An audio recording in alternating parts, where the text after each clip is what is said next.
Dying CEO gave cleaner a black card. Unexpectedly, she cured the CEO. Turns out she is his only antidote.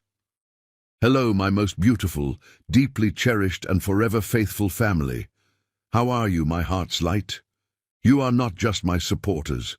You are the soul behind every heartbeat of this journey. Yesterday, I made a mistake. I accidentally uploaded an old story. When I deleted it, YouTube reduced my reach and stopped recommending my videos. But I believe in the power of your love.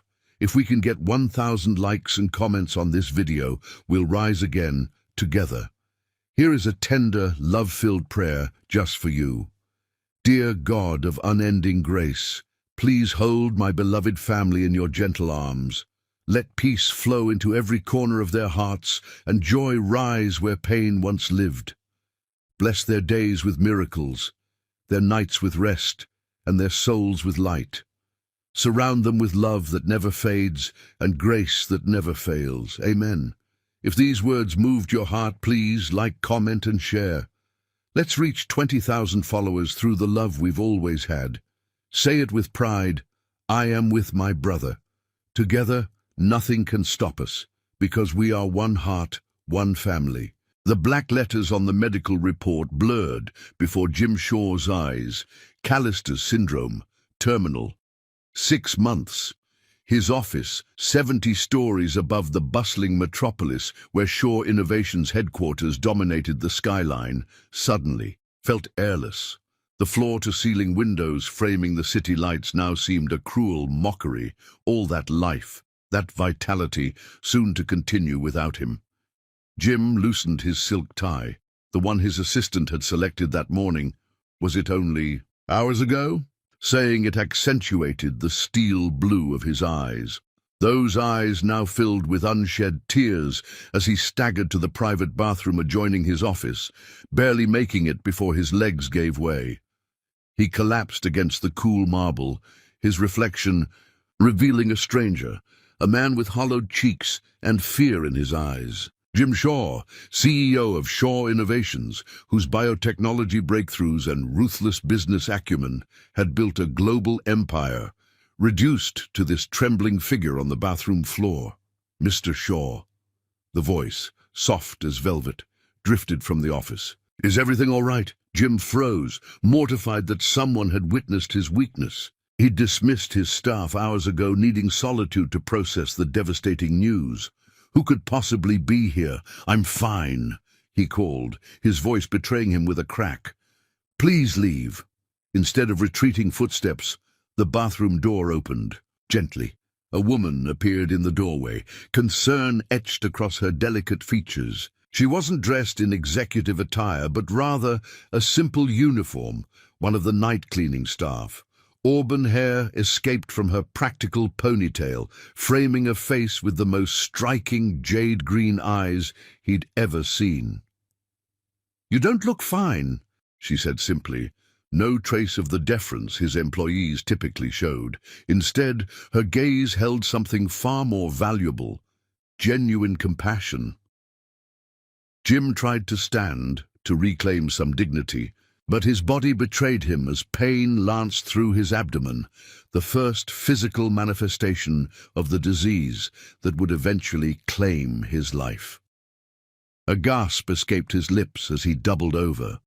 Without hesitation, the woman knelt beside him, her hand reaching out to steady his shoulder.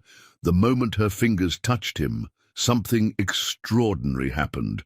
Warmth radiated from the point of contact, spreading through his chest and momentarily dulling the pain. Their eyes met, and time seemed to stop, the universe narrowing to just the two of them on the cold marble floor. I'm Kathleen, she said, her voice somehow both strong and gentle. Kathleen Shannon. Jim, he responded automatically, forgetting his position, his wealth, his impending death, everything except the inexplicable comfort of her touch. You need something warm to drink, Kathleen decided, helping him to his feet with surprising strength for her slender frame. Can you make it to your couch? Jim nodded, allowing her to guide him back to his office, where he sank onto the leather. sofa.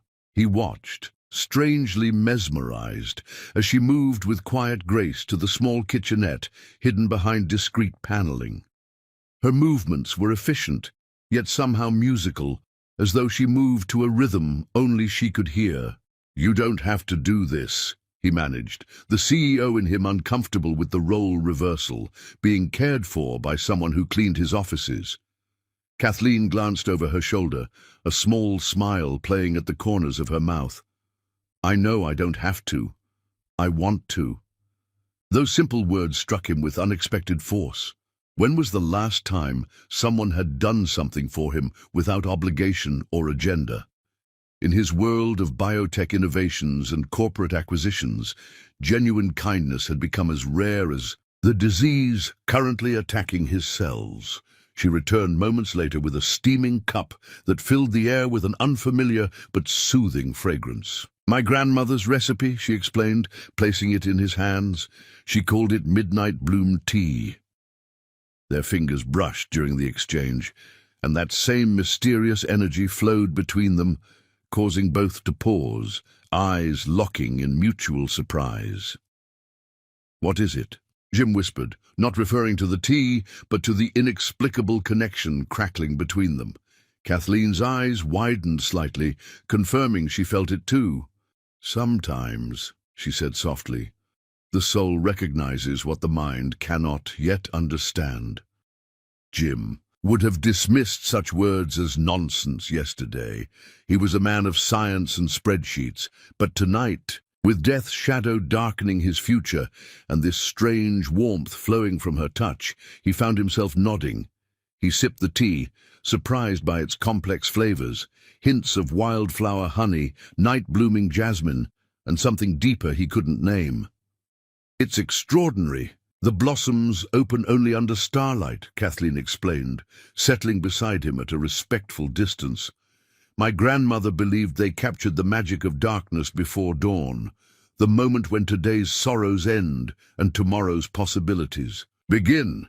Jim took another sip, noticing that the pain in his abdomen had subsided to a dull ache. "You speak as though you believe that, don't you?" she asked, studying him with those remarkable eyes. "In possibilities?" The question hung between them, weighted with his unspoken diagnosis. Did he still believe in possibilities when his future had been reduced to months? Instead of answering, Jim asked, "Why are you being kind to me? You don't even know me." Kathleen's smile held a trace of sadness. "I know more than you think. I've cleaned your office for nearly a year. I've seen the hours you work while others go home to their families. I've seen the weight you carry." She hesitated, then added, "And I recognized the look of someone who's received life-changing news. My husband had that same look the day he was diagnosed." "Had?"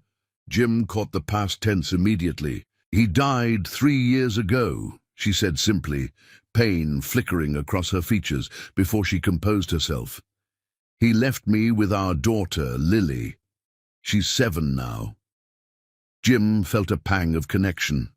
Not pity, but recognition of a fellow traveler on a difficult path. "I'm sorry." "Don't be. We had love, real love. Some people never experience that miracle at all." Her voice held no bitterness, only a quiet wisdom that made her seem older than her years. An unexpected urge to confide in her washed over him. "I received my diagnosis today, Callister's syndrome. It's rare and terminal." "How long?" she asked, not shying away as most would. 6 months, maybe less." The words hung in the air between them, their weight somehow lessened by being shared. Kathleen's hand covered his, that now familiar warmth spreading up his arm. "I'm sorry, Jim."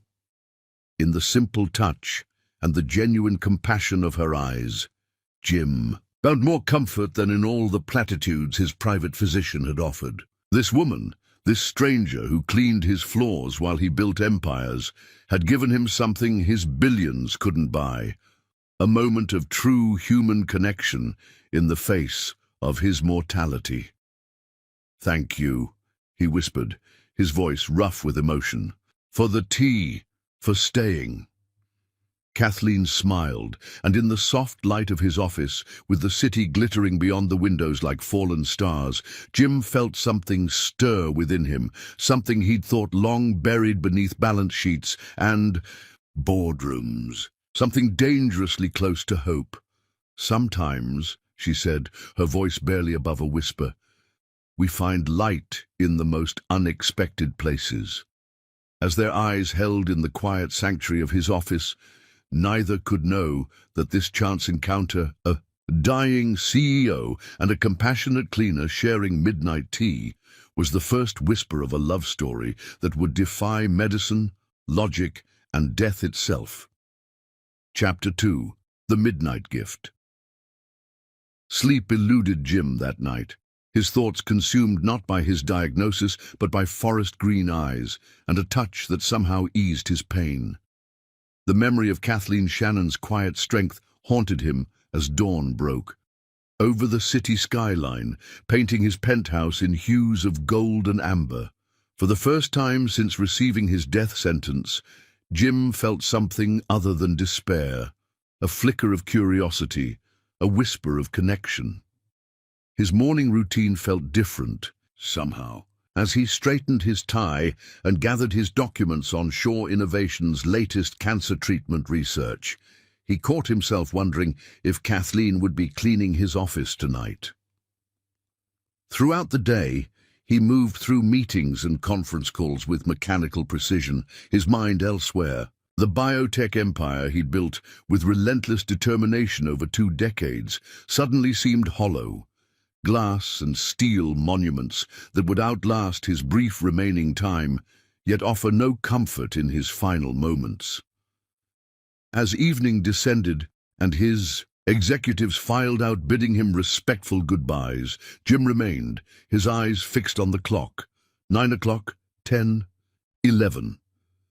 His heart quickened as midnight approached, the time when the night cleaning staff would arrive, the time when she might return. At precisely 12:15, he heard the soft hum of the vacuum in the corridor outside. Jim's fingers trembled slightly as he loosened his tie, questioning his own unusual anticipation. He was behaving like a lovesick teenager, not a billionaire CEO facing mortality. Then he heard it, a melodic humming floating from the hallway. The sound pulled him from his chair as though invisible threads connected his heart to the voice. He opened his office door and followed the music to its source. Kathleen worked methodically, her back to him as she dusted shelves in the conference room. The fluorescent lights caught the copper highlights in her hair, creating a halo effect around her slender frame. But it was her voice that transfixed him, a clear, sweet soprano that transformed the mundane task into something almost sacred. "You have a beautiful voice," Jim said softly. Kathleen startled, dropping her cloth as she spun to face him. "Mr. Shaw, I didn't realize you were still here." Her cheeks flushed with color as she bent to retrieve the cloth, her professional demeanor replacing the unguarded woman who had been singing moments before. "Please," he said, stepping forward, "call me Jim. After last night, I think we've moved beyond formalities." Her eyes searched his face. "How are you feeling today?" The simple question, asked with genuine concern rather than the uncomfortable pity he'd seen in his doctor's eyes, loosened something in his chest. "Better, actually. Your tea worked wonders." A smile illuminated her features. "I'm glad. My grandmother always said, healing begins with belief." "In what?" Jim asked, leaning against the doorframe, unwilling to end their conversation. "In possibility," she answered, echoing her words from the night before. "In connection, in finding. Light even in darkness." The depth in her expression made his breath catch. Who was this extraordinary woman disguised as a night cleaner? What other mysteries did she hold behind that gentle smile? "Would you join me for coffee?" he asked impulsively. "Or tea, if you prefer. I'd like to thank you properly for your kindness. Last night," hesitation flickered across her face, "I should finish my rounds. My supervisor—" "I own the building," Jim reminded her with a smile. "Consider it an executive order." Her laugh clear and genuine, surprised him. "I'm not sure that's how it works, but all right." Just for a few minutes, they settled in his office, the city lights creating a private constellation around them.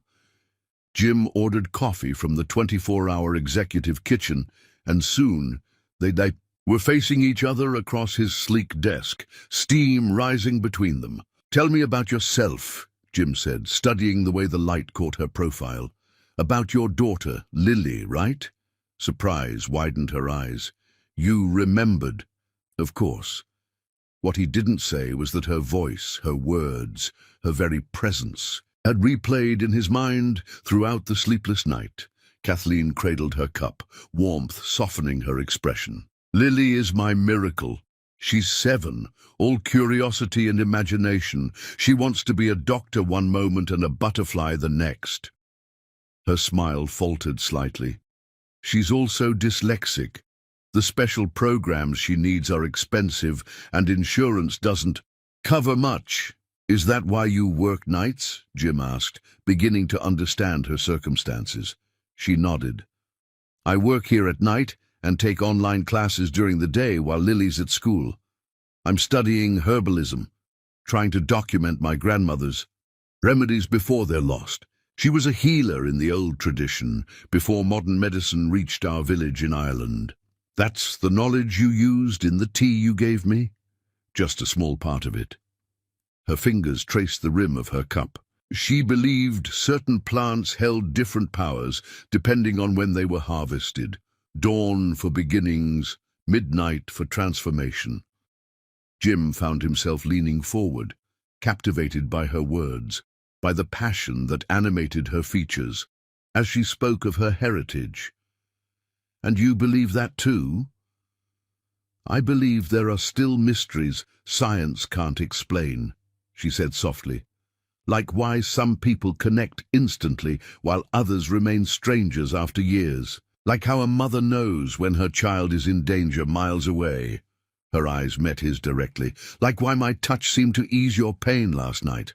The acknowledgement of that inexplicable moment hung between them, charged with possibility. Jim's hand moved across the desk of its own accord, his fingers stopping inches from hers. "I felt it too," he admitted, his voice rough with emotion. "I can't explain it." Kathleen's fingertips slowly bridged the gap between them until they lightly touched his. That same electric current surged between them, stronger now, a sensation, like liquid sunlight flowing through his veins. For an instant, the constant ache of his condition vanished completely. "What is happening?" he whispered, afraid to move lest the connection break. Kathleen's eyes glistened with unshed tears. "I don't know." Time suspended as they sat connected by the barest touch until the chime of Jim's watch broke the spell. Kathleen withdrew her, and reluctantly, reality reasserting itself in her expression.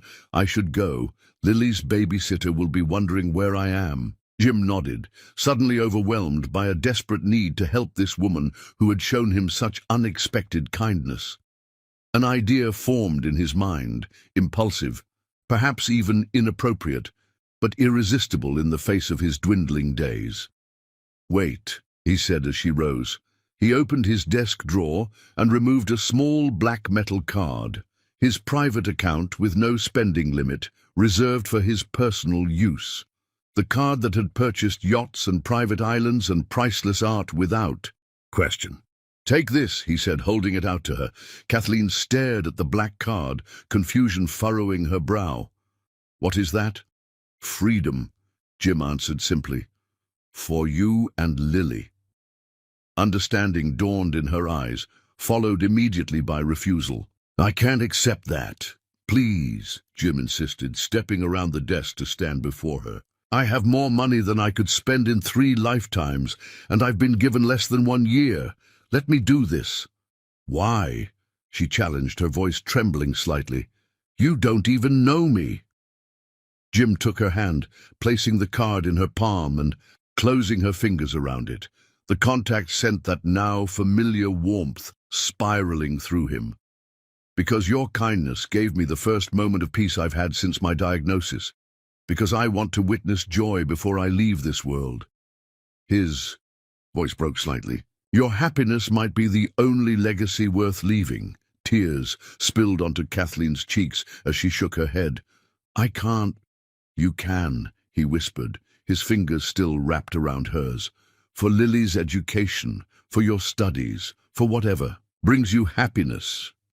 Their eyes locked, and in that moment something fundamental shifted between them, a recognition too profound for words, too powerful to deny.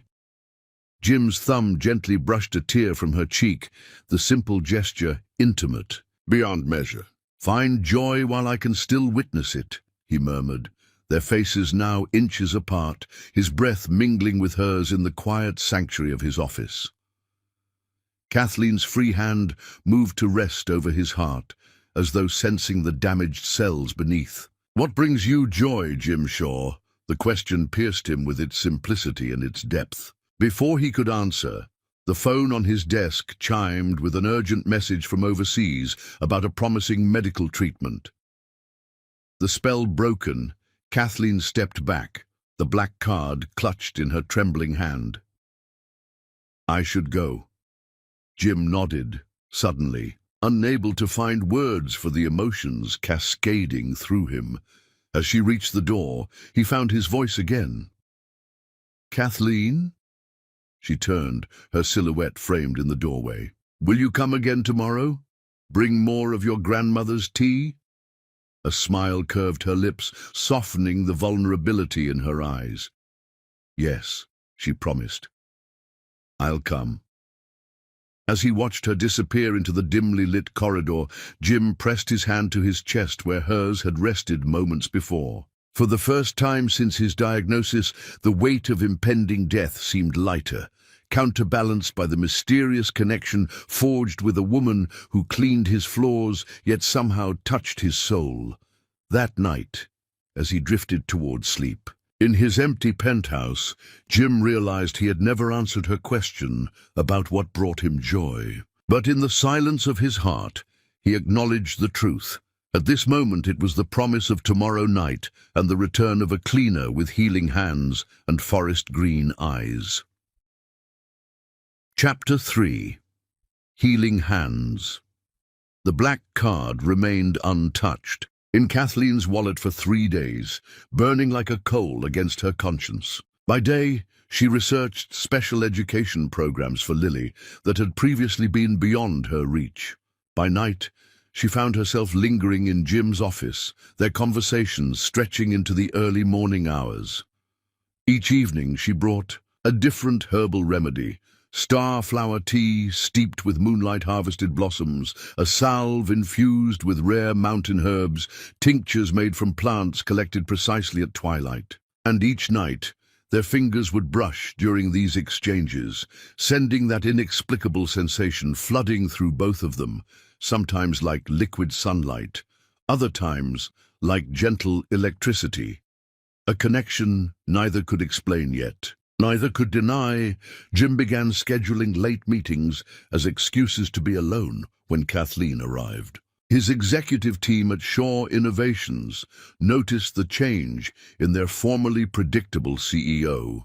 The way his eyes now tracked the clock as midnight approached, the slight color that returned to his previously ashen complexion, the occasional smile that would cross his lips for no apparent reason. My specialists are baffled, Jim confessed one night, as they sat by the windows, the city spread before them like a carpet of stars. My latest tests show the disease's progression has slowed. The cellular deterioration has decreased by 30%. It shouldn't be possible. Kathleen studied him over the rim of her teacup, the steam creating a veil between them. Perhaps there are forces in this world beyond medical understanding, like your grandmother's remedies. There was no mockery in his tone, only wonder, and a desperate hope. Perhaps, she said, her voice softening, or perhaps something else entirely. Their eyes held in the dim light, the unspoken growing between them, this connection that defied explanation, that seemed to strengthen with each passing night. Tell me about your world, she requested, changing the subject.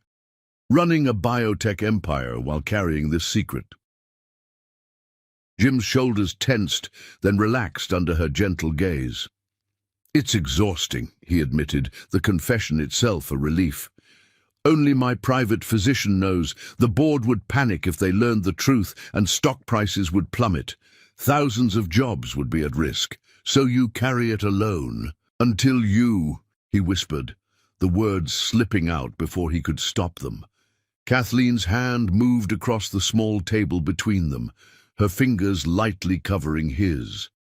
That now familiar current flowed between them, stronger than before. A sensation, like cool water flowing upward against gravity, spreading through his chest and soothing the constant ache there. "You're not alone anymore," she said simply, the intimacy of the moment wrapped around them like a cloak, sheltering them from the world outside. Jim found himself mesmerized by the delicate arch of her wrist, the constellation of freckles across the bridge of her nose, the compassion in her eyes that seemed bottomless. "Why do you care?" he asked, his voice rough with emotion. "About me? A stranger who happens to sign your paycheck?" Kathleen's fingers tightened slightly on his. "Is that how you see yourself? A paycheck? A position?" Her eyes held his, unflinching. "I see Jim, just Jim. A man with courage and fear, with power and vulnerability. A man whose soul called to mine the moment we met, though I cannot explain why." Her honesty left him breathless. In his world of calculated risks and strategic alliances, such unvarnished truth was as rare as the disease consuming his cells. "When you touch me," he said softly, turning his hand to intertwine their fingers, "the pain recedes. How is that possible?" Before she could answer, a sharp spasm seized him, worse than any before. Jim doubled over, a groan escaping his lips. As fiery agony radiated through his abdomen, the teacup shattered on the floor as he clutched at the table edge, his vision blurring. "Jim!" Kathleen was beside him instantly, her arms encircling him as he slid from his chair. She cradled him against her chest, her fingers instinctively threading through his hair, her body curving protectively around his. The pain should have intensified, should have brought darkness crashing over him, as his doctor had warned would happen as the disease progressed. Instead, the moment Kathleen's body pressed against his, the agony began to recede, like a tide pulling back from shore. Jim gasped, his face buried against the curve of her neck, breathing in her scent, wild heather and starlight. Her heartbeat pulsed against his cheek, strong and steady. Gradually, his breathing calmed, synchronizing with hers as though their bodies were having a conversation beyond words. When he could finally speak, he didn't pull away. "It's happening again," he whispered against her skin. "This connection, you're somehow easing the pain." Kathleen's hand continued its gentle rhythm through his hair, each stroke sending ripples of comfort through his battered body. "I can feel it," she confessed, her voice trembling slightly. "When I touch you, it's as though something flows between us. From me to you and back again. A circuit of something I don't have words for." Jim slowly raised his head to meet her gaze, their faces now inches apart. Her eyes, those remarkable forest green pools, were filled with tears and wonder and something deeper that made his heart stutter. "Kathleen," he breathed, her name a prayer on his lips.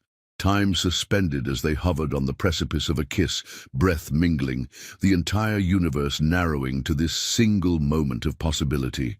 He could feel the slight tremor in her body, see the pulse fluttering at the base of her throat, sense the same magnetic pull that was drawing him inexorably toward her. A sudden knock at the door shattered the moment. Kathleen pulled back as though burned, rising swiftly to her feet as Jim's security chief entered with an urgent message about a breakthrough in their Singapore research facility. By the time Jim had dealt with the crisis, Kathleen had disappeared, leaving only the lingering scent of wild heather and the memory of her touch branded into his skin. That night, in his empty penthouse, Jim stared at the ceiling as sleep eluded him. His body ached for Kathleen's touch, with an intensity that transcended physical desire. It was as though his very cells recognized in her some essential element they needed for survival. Across the city, in her small apartment, Kathleen sat watching, her daughter sleep, her fingers absently tracing her own lips where Jim's breath had ghosted across them. Lily stirred in her dreams, one small hand clutching her favorite stuffed elephant, a smile playing at the corners of her mouth. Motherly love washed over Kathleen as she adjusted the blanket around her daughter's shoulders. "Mom," Lily murmured sleepily, her eyes fluttering open. "Are you okay?" Kathleen smoothed her daughter's dark curls. "I'm fine, sweetheart. Just thinking." "About the sad man?" Lily asked with a child's uncanny perception. Kathleen's hand stilled. "What sad man? The one you talk about in your sleep." Lily yawned, already drifting back toward dreams. "You said he needs you." A chill ran down Kathleen's spine. She had mentioned nothing to Lily about Jim Shaw. "What else did I say, sweetheart?" But Lily had already fallen back asleep, leaving Kathleen with the unsettling sense that this connection between her and Jim ran deeper than either of them understood. As dawn painted the sky with promises of a new day, both Jim and Kathleen made silent vows, he to uncover the mystery of their connection before time ran out, she to protect her heart and her daughter even as she felt herself drawn more powerfully toward this man whose life force seemed somehow intertwined with her own. Neither realized that their separate vigils were synchronized across the miles, their heartbeats finding the same rhythm, their souls reaching for each other through the darkness, the first evidence of a bond that would soon challenge everything they thought they knew about healing, about connection, about the boundaries between life and death itself. Chapter 4. Storm-swept hearts. The city sky darkened prematurely as storm clouds gathered, heavy with promise. Weather alerts flashed across devices throughout the metropolis, warning of the season's most violent storm approaching. From his office window, Jim watched lightning fracture the horizon, counting the seconds until thunder followed, a childhood habit he'd never outgrown. 3 days had passed since the moment they'd almost kissed. 3 days of Kathleen avoiding his eyes as she delivered her herbal remedies and slipped away before he could speak. 3 days of his condition worsening without the lingering comfort of her touch. Tonight, he was determined to bridge the chasm growing between them. He needed her, not just for the inexplicable healing her presence provided, but for the way she saw him beyond his wealth and power, for the way she made his numbered days feel worth living. At precisely midnight, the storm broke over the city. With biblical fury, rain lashed against the windows as wind howled around the skyscraper's steel frame. Jim paced his office, checking his watch repeatedly. Kathleen was never late, yet the digital display now read 12:20 with no sign of her. When the door finally opened, she appeared like an apparition, drenched from the short distance between the staff entrance and the elevator. Her auburn hair, darkened to mahogany, her uniform clinging to her slender frame. "You shouldn't have come," Jim said, rushing to offer his suit jacket. "Not in this weather." Kathleen accepted the jacket with a grateful smile, her first unguarded expression in days. "I promised to bring your tincture. It needs to be taken consistently to work." Their fingers brushed during the exchange, that familiar healing energy flowing between them despite the barriers they'd erected. Jim inhaled sharply at the contact, his body responding instantly to her proximity with lessened pain. "You've been avoiding me," he said quietly. Kathleen busied herself with wringing water from her hair, droplets catching the light like diamonds. "I've been processing," she corrected. "What's happening between us is complicated." "Because I'm dying?" The blunt question hung in the air between them. Her eyes, when they finally met his, held such depth of feeling that Jim's breath caught. "Because you're dying," she acknowledged. Because you're my employer, because I have Lily to consider, because this connection between us defies explanation. She paused, vulnerability softening her voice. Because I'm afraid of what I feel when you look at me. Before Jim could respond, the building shuddered as lightning struck nearby. The lights flickered once, twice, then plunged them into darkness as the power failed. Emergency lighting activated. Moments later, bathing the office in an ethereal blue glow. Jim's phone rang immediately. His security team reporting the building's generator had been damaged by the strike. The storm had intensified beyond predictions, making roads impassable.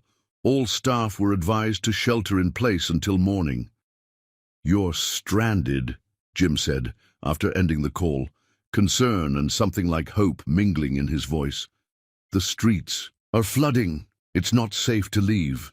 Kathleen glanced at her phone, biting her lip. "I need to call my neighbor who's watching Lily." As she stepped away to make the call, Jim battled conflicting emotions, guilt at his secret pleasure in these stolen hours with her, gratitude for the storm that had orchestrated this privacy, and a deepening awareness that his feelings for this woman had grown far beyond fascination. "Lily's fine," Kathleen reported, returning to where Jim stood by the darkened windows. "Mrs. Abernathy will stay the night. She says Lily's teaching her how to play some imaginary game they invented." A fond smile touched her lips at the mention of her daughter's creativity. "She thinks I'm working a double shift." Her voice held a note of resignation mingled with something else, anticipation perhaps. "You could wait in the staff lounge," Jim offered, giving her an escape if she wanted it. Kathleen studied him in the blue-tinged light, her expression unreadable. "Is that what you want?" "No," he admitted, honesty flowing easily in the storm-created intimacy. "I want you to stay with me." The confession hung between them as thunder shook the building's foundations. Outside, the storm raged, but within the cocoon of the emergency lighting, time seemed suspended. "Then I'll stay," she said simply.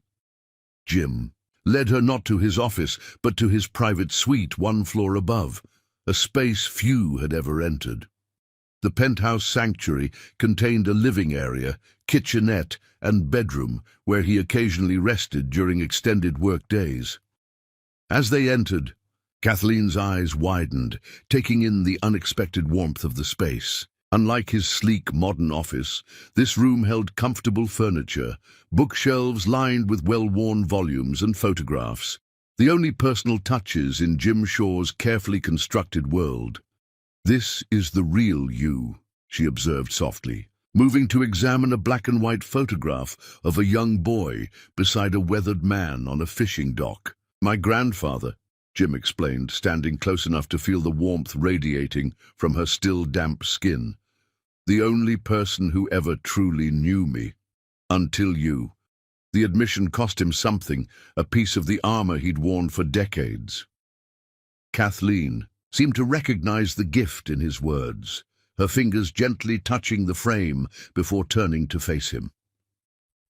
"Who were you before Shaw Innovations? Before the biotechnology patents and the wealth and power?" No one had asked him that question in years. Jim moved to the small kitchenette, grateful for the gas stove that still functioned without electricity. He filled a kettle, buying moments to compose thoughts long buried. "I was a boy who loved books more than people," he finally said, his back to her as he located 2 mugs. "Who found refuge in numbers and systems when human connection proved too painful. My father was a difficult man, brilliant in the laboratory, absent in life." The kettle whistled. Jim prepared tea, not her special blends, but good enough. When he turned, Kathleen had settled on the sofa, her posture suggesting she was prepared to listen rather than rush to judgment. "My childhood taught me self-reliance," he continued, handing her a steaming mug before sitting beside her, close but not touching. "My adulthood taught me that wealth buys compliance, not connection. I built sure innovations on breakthrough cancer treatments my father started, but never completed. I finished his work, but I became him in many ways, all ambition, no real life. And now, Kathleen asked, her voice gentle as the rain lashing the windows, what is life teaching you now?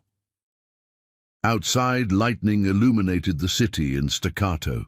Flashes, casting Kathleen's face in silver light, then velvet shadow. Jim found himself mesmerized by the curve of her cheek, the fullness of her lower lip, the compassion in her gaze that never wavered. That I've been surviving, not living, he answered truthfully. That I built an empire but no home. That I'm terrified of dying without ever having truly connected with another soul. His voice dropped to a whisper. Until you. Kathleen's hand found his in the semi-darkness, their fingers intertwining with a familiarity that belied their short acquaintance. That now expected healing energy flowed between them, stronger than ever. Tell me about Lily, Jim requested, desperate to know everything about this woman in the limited time he had remaining. About your life before we met. Kathleen's expression softened at her daughter's name.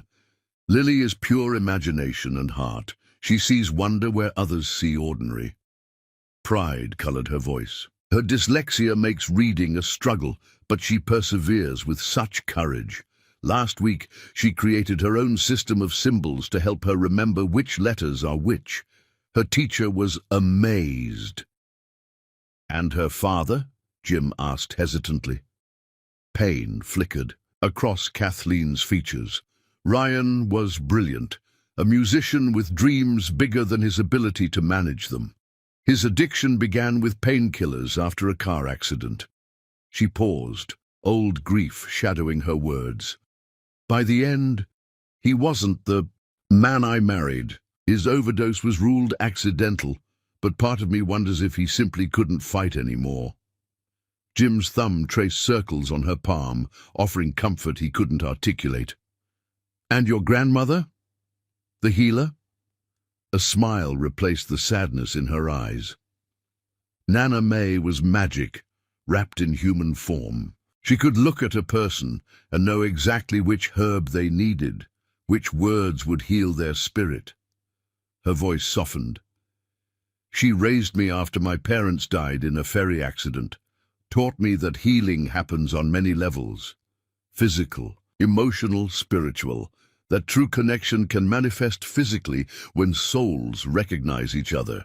Her words hung in the air between them, an explanation and a question simultaneously.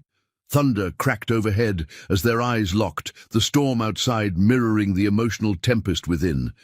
When lightning struck again, illuminating the room in a brilliant white, Jim saw tears glistening on Kathleen's cheeks.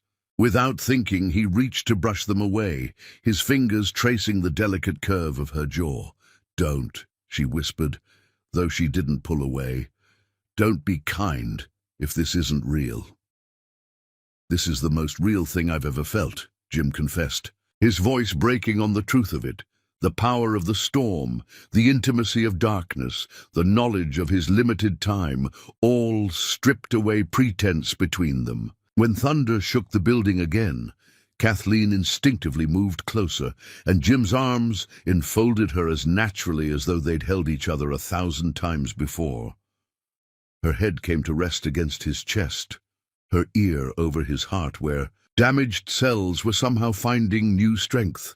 Jim's fingers tangled in her now dry hair, marveling at its softness, at the miracle of holding her after so many nights of dreaming of just this. Neither could say who moved first when their lips finally met. Perhaps they moved in perfect synchronicity, drawn together by forces beyond conscious control. The first touch was gentle, questioning, a whispered conversation between souls.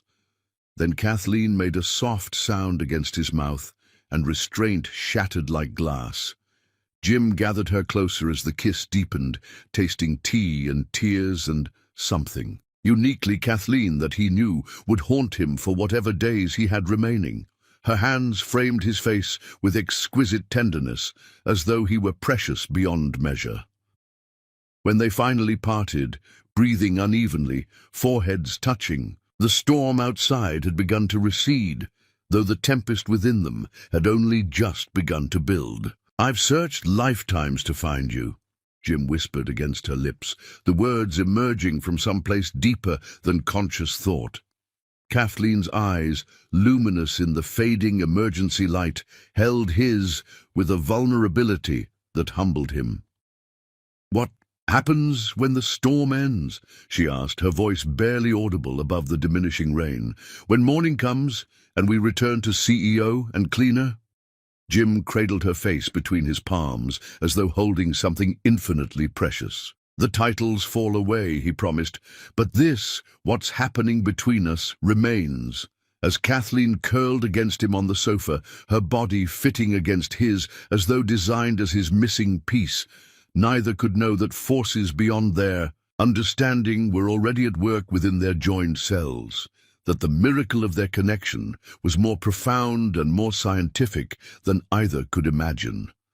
Outside, the storm released its final fury before surrendering to the coming dawn. Inside, wrapped in each other's arms, Jim and Kathleen surrendered to a different kind of storm, one that would either heal them both or break them beyond repair.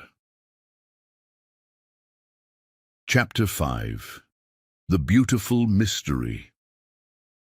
Morning found them still entwined on the sofa. Kathleen's head nestled against Jim's chest, his arms protective even in sleep. Sunlight streamed through windows, washed clean by the night storm, illuminating their faces in golden light.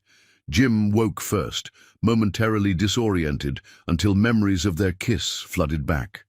He remained motionless, savoring Kathleen's warmth. Against him, the gentle rhythm of her breathing, the scent of wild heather that clung to her hair. For the first time since his diagnosis, he felt not like a man racing against mortality, but simply a man holding a woman he was falling deeply in love with. The thought should have terrified him. Instead, it settled in his chest with the comfort of absolute truth. Kathleen stirred, her eyes fluttering open to meet his. For a heartbeat, uncertainty clouded her features before a smile softened her lips.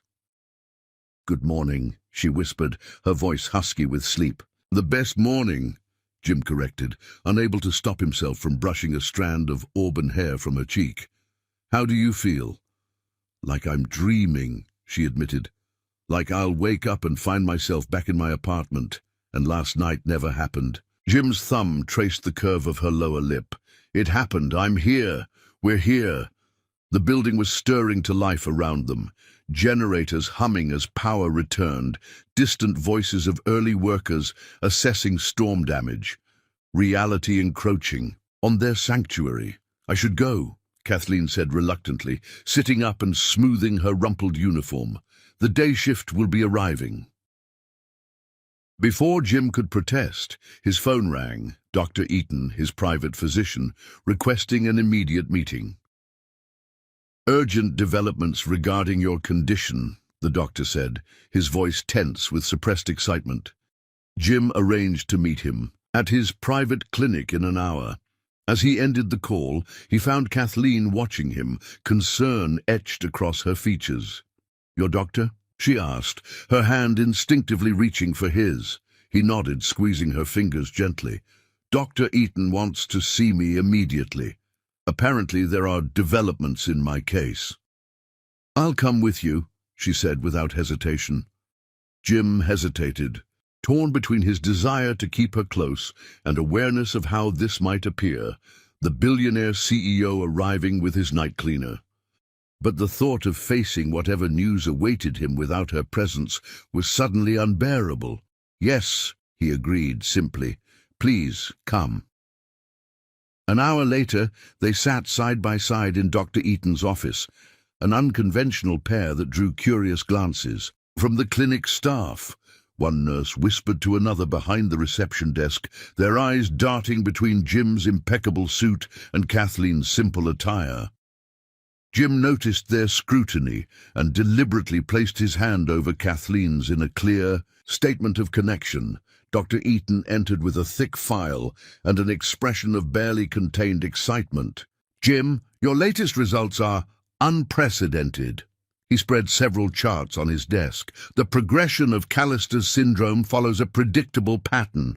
Consistent degeneration of affected cells with acceleration over time. But your results—" He tapped a graph showing an abnormal plateau. "The degeneration has slowed significantly in the past 2 weeks. The biomarkers have stabilized in a way I've never seen in this disease." Jim felt Kathleen tense beside him, but kept his expression neutral. "What's your explanation?" "That's just it. I don't have one." Dr. Eaton's eyes moved to Kathleen with open curiosity. "Unless the experimental immunotherapy treatments we discussed—" "I haven't started those yet," Jim interrupted. "I've only been taking some herbal supplements." He glanced at Kathleen, unsure how much to reveal about their mysterious connection. "Doctor," Eaton frowned, his scientific mind clearly troubled by data he couldn't explain. "May I ask what specific supplements?" Kathleen spoke for the first time. "Traditional remedies from my grandmother's practice. Herbs harvested at specific lunar phases, prepared according to ancient methods. Primarily star thistle, midnight bloom, and mountain sorrel, collected under specific conditions." The doctor's expression shifted from curiosity to skepticism. "With all due respect, Miss Shannon," she supplied, her voice steady. "Kathleen, Shannon, Ms. Shannon, Callister's syndrome affects cellular structure at the molecular level. It's a complex autoimmune response that triggers programmed cell death in multiple organ systems simultaneously.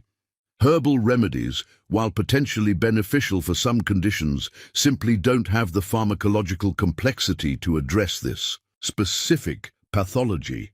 Jim watched the exchange, noting how Kathleen neither backed down nor grew defensive under the doctor's scientific dismissal.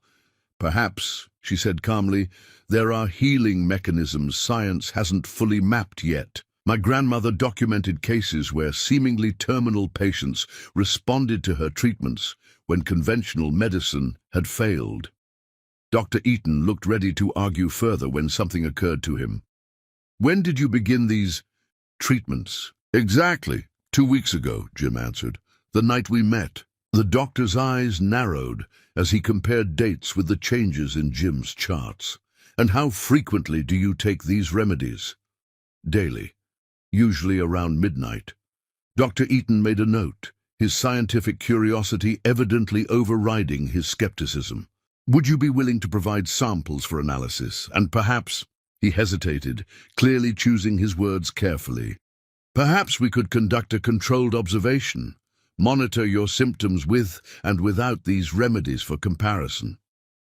Jim felt a chill at the suggestion of discontinuing Kathleen's treatments, even temporarily. What would that entail?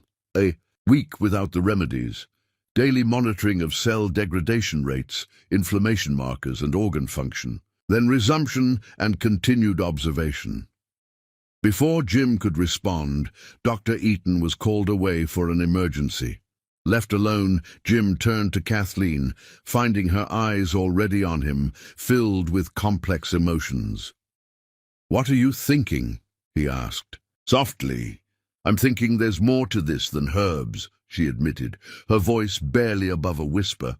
"I think it's us, our connection. The way we respond to each other physically." Jim recalled how his pain consistently eased at her touch, how last night in her arms had been his first pain-free sleep since diagnosis. "You think you're healing me somehow, just by being near me." "I think," she said carefully, "that there are mysteries in this world science is only beginning to understand. My grandmother spoke of rare connections between souls that could manifest physically, what she called twin flames, who could literally affect each other's physical well-being." In his former life, Jim would have dismissed such ideas immediately, but now, facing mortality with this inexplicable woman beside him, He found himself open to possibilities beyond rational explanation. "If that's true," he said, covering her hand with his, feeling that familiar healing warmth spread up his arm, "then being apart could be dangerous for me." Their eyes locked, understanding passing between them without words. When Dr. Eaton returned, minutes later, Jim had made his decision. "No week without the remedies," he stated firmly. "But I have an alternative proposal. Ms. Shannon will move into my guest suite temporarily as part of your controlled observation. You can monitor my condition daily with her constant proximity." The doctor blinked in surprise but nodded slowly. "That would provide consistent conditions for observation. We could track cellular changes through daily blood work and imaging." After the appointment, in the privacy of Jim's car, Kathleen turned to him with troubled eyes. "You're asking me to live with you." "I'm asking you to help save my life," Jim corrected gently, though they both recognized the deeper implications. "Lily can come too. I have plenty of room. She can bring her toys, her books, whatever makes her comfortable." Kathleen's fingers twisted nervously in her lap. "Jim, what happens if this works? If your condition improves with me there, do I stay forever? What about when you tire of me, of us, tire of you?" He took her hands, stilling their nervous movement. "Kathleen, I've spent 40 years surrounded by people who want something from me, my money, my influence, my connections. You're the first person who's ever wanted nothing but my well-being. And that doesn't make you suspicious?" she challenged, vulnerability making her voice tremble slightly. Jim's answer was to lean across the space between them and capture her lips with his. Unlike their storm night kisses, this one was gentle, reverent, a promise rather than a passion. When he pulled back, he rested his forehead against hers. "I'm falling in love with you," he whispered, the words both terrifying and liberating.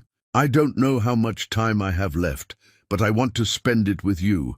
Let me give you and Lily comfort and security, while you give me whatever time we can steal from this disease." Tears glistened in Kathleen's jade-green eyes. "What if my presence only slows the inevitable? What if I can't save you in the end?" Jim brushed away a tear that had escaped down her cheek. "Then I'll die having known real love, having known you. That's more than I dared hope for when I received my diagnosis." As sunlight streamed through the car windows, illuminating dust motes dancing between them like fairy lights, Kathleen made her decision, one that would irrevocably change both their lives and set in motion a chain of discoveries none of them could have predicted. "Yes," she whispered against his lips, "we'll come." Chapter 6. Surrender. The transformation of Jim Shaw's penthouse happened with startling speed.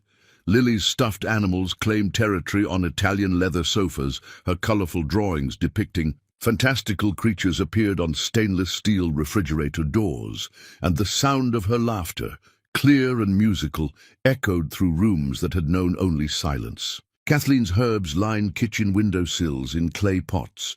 Her grandmother's handwritten recipes spread across countertops once pristine and unused.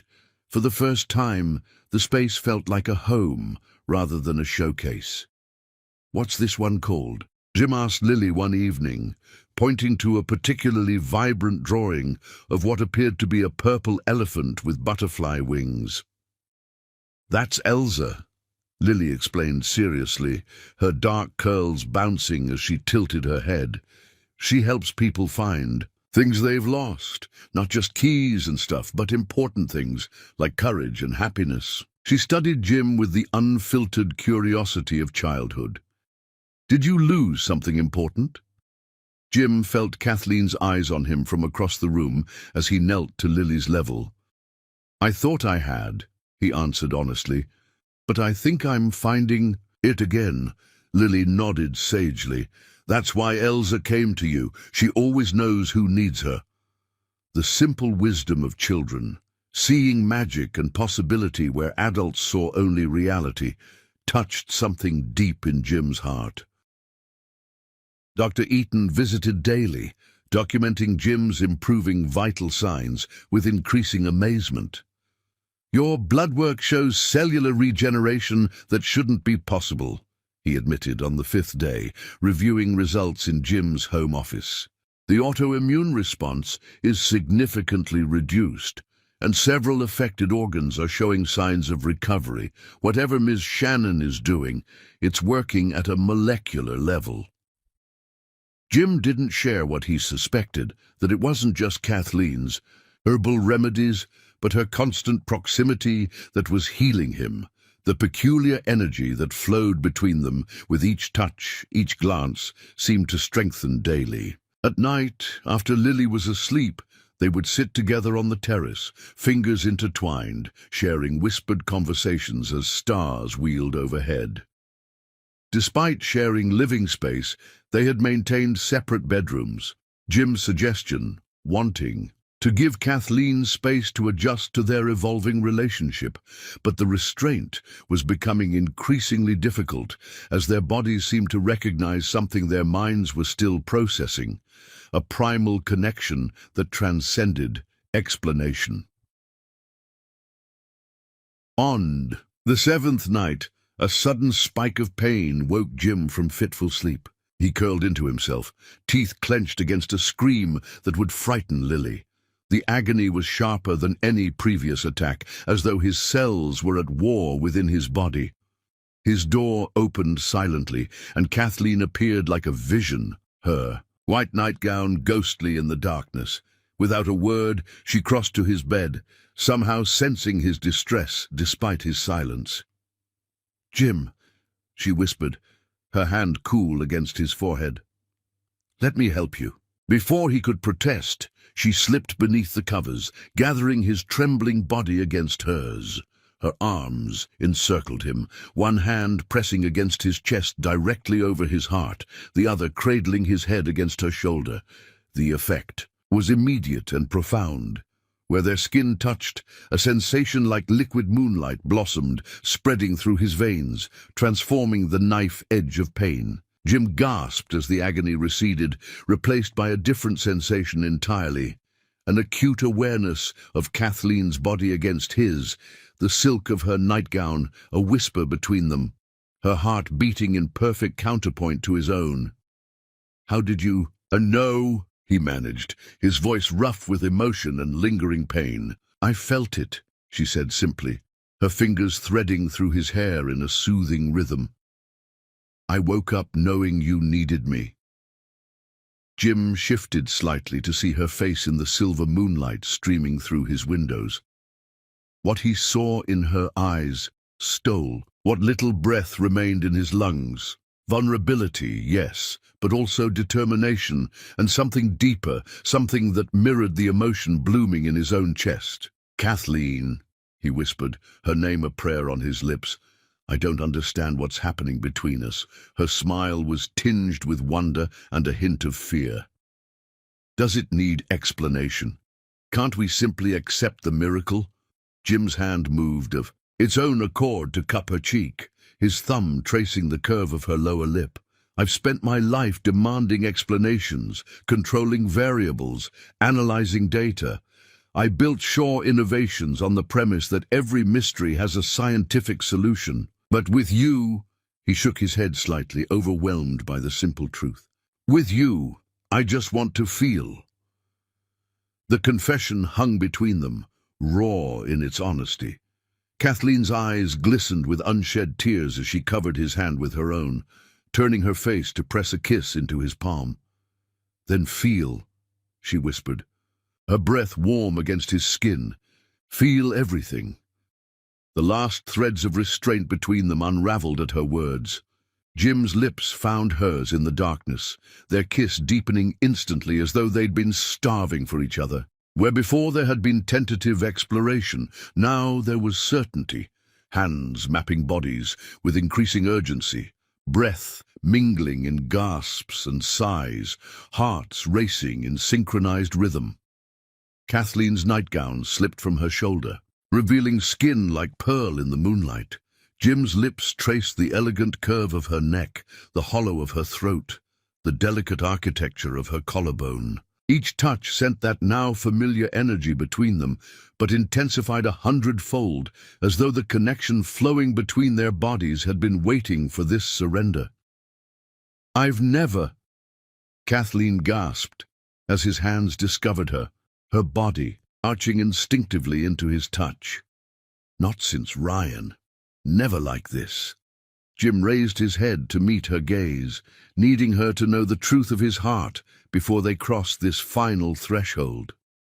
"I've had lovers," he confessed, "but I've never made love. Not until you. The distinction was everything." In Kathleen's arms, Jim wasn't a dying billionaire seeking distraction or comfort, but a man discovering the sacred territory of genuine connection.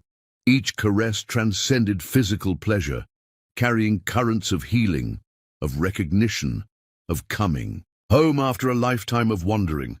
As their bodies joined in the moonlight, the miracle deepened between them. The pain that had awakened Jim transformed completely, reborn as waves of pleasure that crested and broke against shores of sensation he'd never known existed. Kathleen moved with him, as though they'd danced this dance in other lifetimes. Her body a perfect counterpoint to his, her whispered endearments washing over him like baptism. "I've searched forever to find you," Jim murmured against her skin, the words emerging from some place deeper than conscious thought, echoing his whisper. From the storm night, Kathleen's eyes, luminous in the darkness, held his with breathtaking vulnerability. "And now that you've found me, now I'm never letting go," he vowed, sealing the promise with a kiss that contained everything he couldn't yet put into words: dedication, wonder, passion, and something suspiciously close to forever. When they finally lay still, limbs entangled, breath gradually slowing, Jim marveled at the absence of pain in his body. For the first time since diagnosis, he felt whole, healthy, alive with possibility rather than shrouded in inevitable ending. Kathleen's fingers traced lazy patterns on his chest, directly over the heart where cells had been steadily dying but now seemed to pulse with renewed vigor. "Your doctor wouldn't believe this," she murmured, a smile in her voice. "That making love with you is better medicine than anything science has developed." Jim pressed a kiss to her temple, breathing in the scent of wild heather that clung to her hair. "Perhaps not, but I'm beginning to believe anything is possible." As moonlight silvered their entwined bodies, neither spoke the deeper truth hovering between them, that what they discovered transcended physical healing, transcended even the extraordinary connection of their bodies. What flowed between them now was love in its purest form, a recognition of souls that had perhaps always been destined to find each other across time and circumstance, and the vast divide of their different worlds.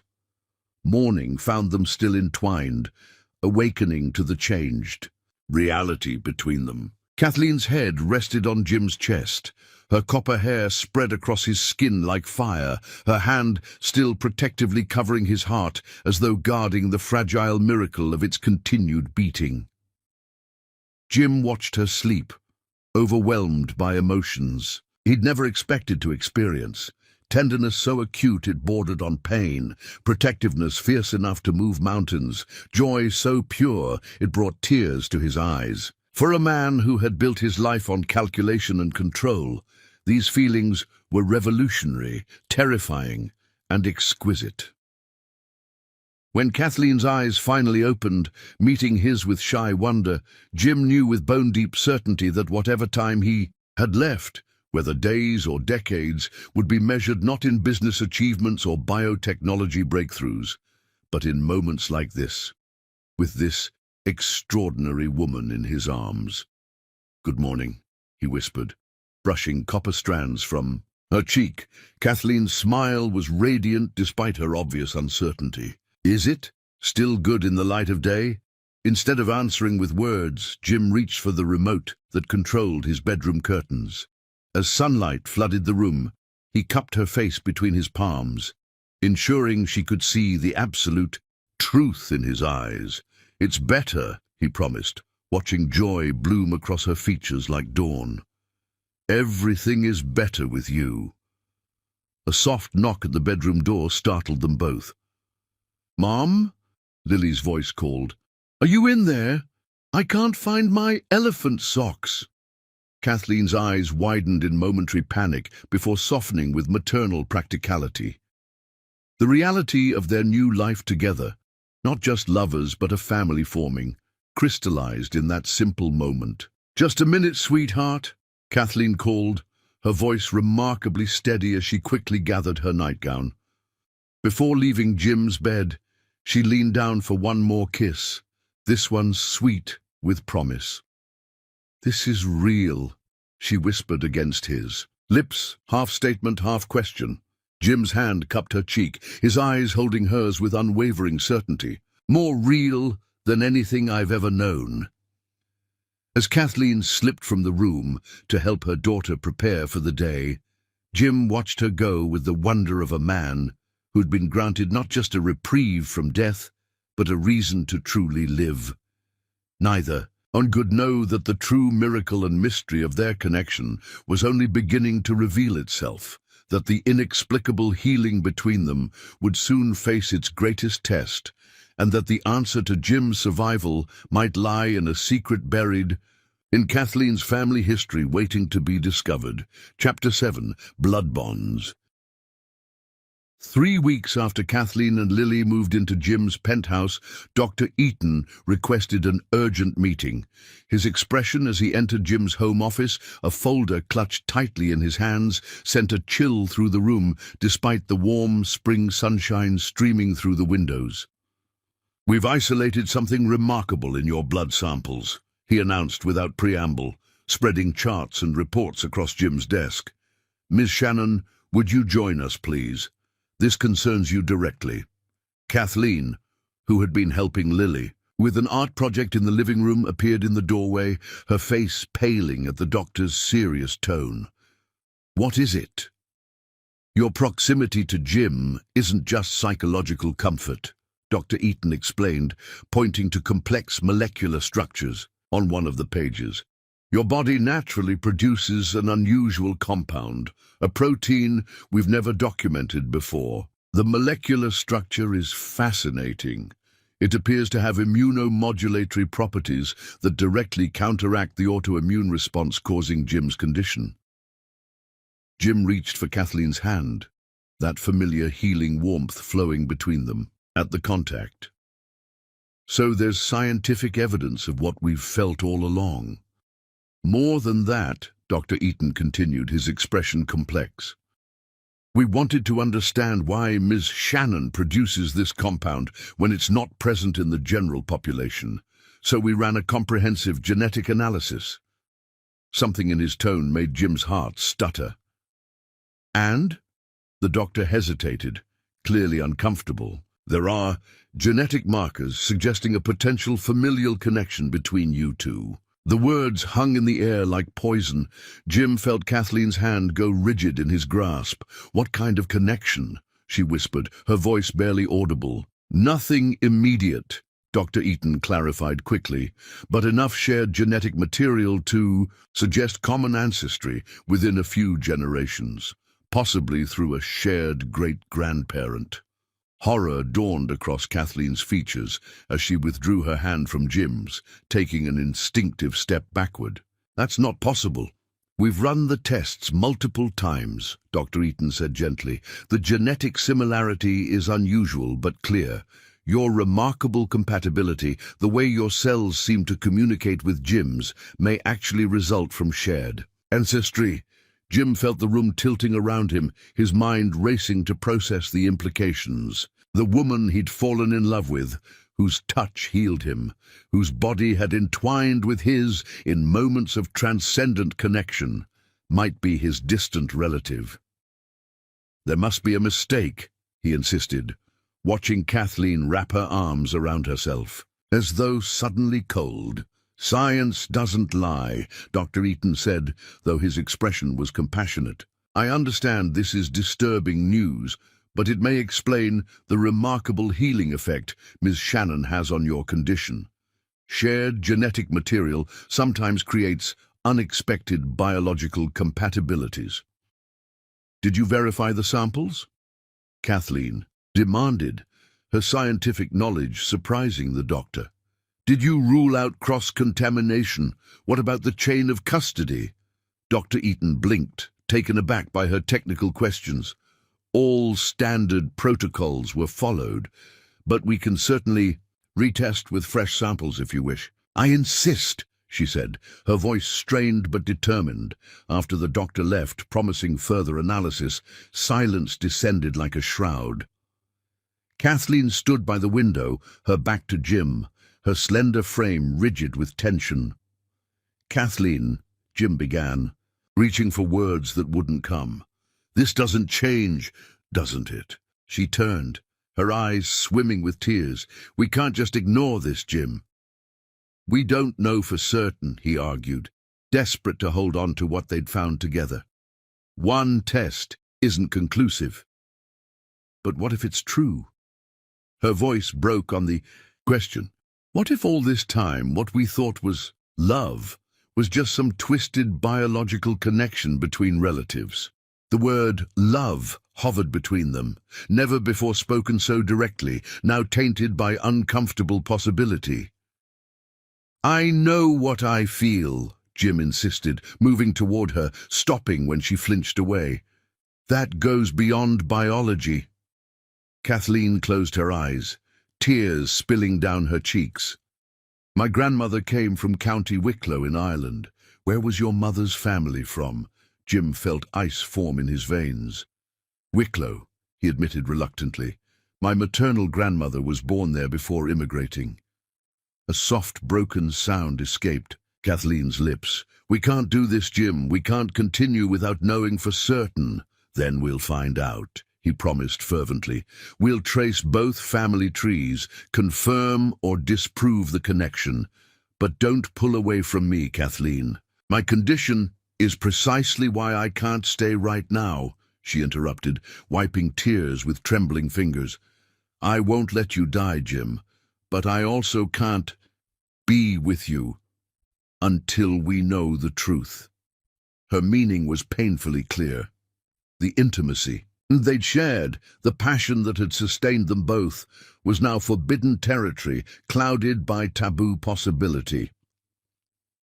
That night, Kathleen moved herself and Lily into the guest suite at the opposite end of the penthouse. She continued preparing her herbal remedies for Jim, continued sitting with him daily, but maintained careful physical distance, no longer allowing the casual touches that had become their lifeline. Within days, Jim's condition began deteriorating. Again, not as rapidly as before Kathleen entered his life, but steadily enough that Dr. Eaton's concern deepened with each visit. Your body seems to require more than just proximity, he observed, after a particularly thorough examination. The physical connection you shared was apparently critical to the healing process. Jim said nothing, watching Kathleen's face crumble at the doctor's words before she composed herself with visible effort. The agony of being near her yet unable to touch her as he longed to was becoming its own kind of terminal illness. After a week of this careful distance, Jim returned from a necessary board meeting to find Kathleen gone, a note left on the kitchen counter in her elegant handwriting. Taking Lily to visit my grandmother's friend in Brooklyn. Need to find answers. Back tomorrow. That night, alone in the penthouse that now felt hollow without Kathleen's presence, Jim collapsed in his bathroom, pain radiating through his body with unprecedented force. As darkness closed around his vision, he understood with terrible clarity that his condition was accelerating without Kathleen's healing touch. In Brooklyn, Kathleen sat in a small apartment crowded with books and plants, listening as Eliza Murphy, her grandmother's oldest friend, poured tea with hands gnarled by arthritis. May never spoke of any connection to the Shaw family, Eliza mused, responding to Kathleen's careful questions, but she did once mention treating a pregnant woman from Wicklow who'd married into wealth. Kathleen's heart stuttered. When was this? Oh, decades ago, before you were born, the woman was expecting her first child and experiencing terrible complications. Doctors had given up hope, but May used her midnight bloom remedy, saved both mother and child. Did she ever mention the woman's name? Kathleen pressed, hands tightening around her teacup, Eliza's brow furrowed in concentration. Victoria, I believe. Yes, Victoria Shaw. Jim's mother. Kathleen felt the room spin around her. Eliza, noticing her distress, patted her hand gently. "Dear, what's troubling you so?" "I need to see my grandmother's journals," Kathleen whispered, "all of them." Hours later, surrounded by faded, leather-bound books filled with May Shannon's flowing script, Kathleen found what she sought, entries from 40 years ago detailing the treatment of Victoria Shaw's difficult pregnancy. May the 12th. Victoria's condition worsens. The child struggles within her, both rejecting and needing the mother's body. I have prepared the midnight bloom tincture, strengthened with my own blood, to create the bonding element. If the ancient ways hold true, this will create harmony between mother and child's warring cells. Kathleen's hands trembled as she turned pages, reading her grandmother's methodical documentation of Jim's mother's treatment. She found the final entry just as dawn was breaking outside Eliza's windows. June 30th, Victoria delivered a healthy son today. The midnight bloom harmony worked as the old ways promised. My blood carries the binding agent that allows mother and child cells to recognize each other as kin rather than enemy. The boy will carry this marker forever, a biological memory of healing. Should he ever encounter another bearing the same marker, their cells would recognize each other at the deepest level, not as blood relations, but as perfect biological matches created through ancient science. Victoria has named him James, after her father. May he carry the strength of both his bloodlines. Understanding crashed over Kathleen like a wave. Not blood relation, but biological harmony created through her grandmother's ancient remedies. The genetic markers Dr. Eaton had identified weren't evidence of shared ancestry, but of her grandmother's healing work, the same compounds now present in Kathleen's blood through inherited traits and her continued practice of May's traditions. As this revelation settled in her heart, Kathleen's phone rang. Dr. Eaton's voice was tense with urgency. "Jim's been admitted to the hospital in critical condition. His body is shutting down rapidly. You need to come immediately." Without hesitation, Kathleen gathered the journals and ran into the breaking dawn, desperate to reach the man whose cells recognized hers not as family, but as salvation. The other half of a healing miracle begun before either of them was born. Chapter 8. Veiled Truth. Rain pounded against the hospital windows, each drop like a finger tapping out the seconds of Jim's fading life. Advanced medical equipment surrounded his bed, their digital displays monitoring vital signs with clinical precision, the steady beeping a counterpoint to the storm raging outside. His skin had taken on a greyish pallor, his once vibrant eyes sunken in their sockets as Callister syndrome accelerated its claim on his body. Dr. Eaton stood at the foot of the bed, his expression grim as he reviewed the latest readings with the team of specialists gathered in hushed consultation. "Multiple organ systems are beginning to fail," he explained, pointing to critical indicators on the nearest monitor. "The disease has progressed more in 24 hours than it should. In weeks, the autoimmune response has become catastrophic." In the corridor outside, Jim's executive team waited, their faces drawn with concern, not just for their CEO, but for the global enterprise that hung in the balance. Already, rumors of his condition had leaked to financial markets, sending Shaw Innovation's stock plummeting as investors panicked about the future of the biotech giant without its visionary founder. "The board is requesting hourly updates," Jim's chief operating officer murmured to the company attorney. "We need to prepare contingency statements for the press and shareholders." "The Hong Kong branch is already in crisis mode," another executive added. "Their markets open to the news about Jim's hospitalization." None of that mattered to Jim as he drifted in and out of consciousness. In his lucid moments, he felt only Kathleen's absence, like a physical wound, more devastating than his disease. In his delirium, he called her name, reaching for a phantom touch that had become his only medicine. When his lawyer arrived with documents requiring urgent signature, Jim roused himself through sheer force of will. With a trembling hand, he signed the papers transferring the bulk of his personal fortune, separate from company holdings, into irrevocable trusts for Kathleen and Lily. "She doesn't know about this?" the lawyer asked, carefully organizing the signed documents. Jim shook his head weakly. "She wouldn't accept it if I offered directly. This way, she'll have no choice." His voice, once commanding in boardrooms across the globe, had diminished to a whisper. "Make sure Lily's education is secured through doctorate level, if she wants it. Make sure Kathleen can open her wellness center based on her grandmother's traditions." As the lawyer departed with what amounted to Jim's last will and testament, Dr. Eaton returned with a specialist who'd flown in from Switzerland. Their expressions held the careful neutrality of physicians delivering news they knew would not be welcomed. "Jim," Dr. Eaton began gently, "we've reviewed all options.